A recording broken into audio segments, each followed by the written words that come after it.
In part one of this series, I brought up Mahatma Gandhi and Martin Luther King Jr., two of the most well-known activists in history. But remember all those other people? Activists as well, just slightly less well-known. And all those people working together did a lot of good. There are still people today doing a lot of good. People working on environmental protection, people working for criminal justice reform, people working for wealth and income equality, people standing up to injustice all around the world. In March of 2016, I went to a political rally in my town where there was a guy collecting signatures on a petition to put a measure on the ballot in November to raise the minimum wage in my state.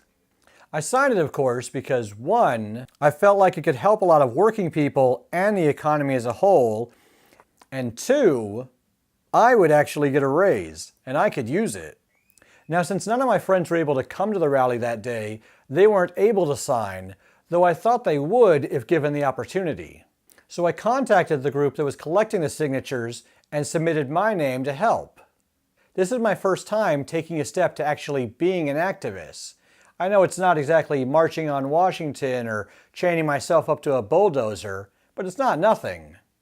I was only able to collect 15 signatures, basically my friends that I knew would sign. Because despite what you may expect, I'm actually very shy when it comes to talking to strangers.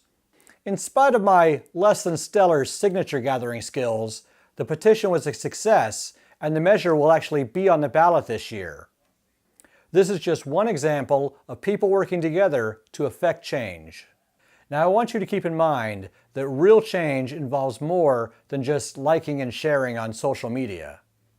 That is sometimes derisively referred to as slacktivism. And while I don't discount things like that, it can be great for getting the word out. That should just be a first step. Real change involves action. On the show Real Time with Bill Maher, comedian Mark Maron described it as... Right, there's a difference between a hashtag and actual legislation. So now I turn to you. What injustice do you think needs to be corrected? What change to the system do you think needs to be made, and how can you help make it? As with the volunteering video, I understand time is an issue. I understand a lot of us are busy with work and family and other responsibilities. But if the issue is important to us, it's important that we make the time if we can. Even if it's just a few minutes writing a letter to a politician, letting them know how you feel. Or finding people working on the problem and asking them, how can we help? While no amount of effort is too small, I imagine the more we do, the more we're going to want to do. So let's do everything we can. Okay, everybody, make sure you come back and check out part 6 of this series, where we'll be discussing something else similar to the activism we discussed here. Are you sensing a pattern here? See you next time.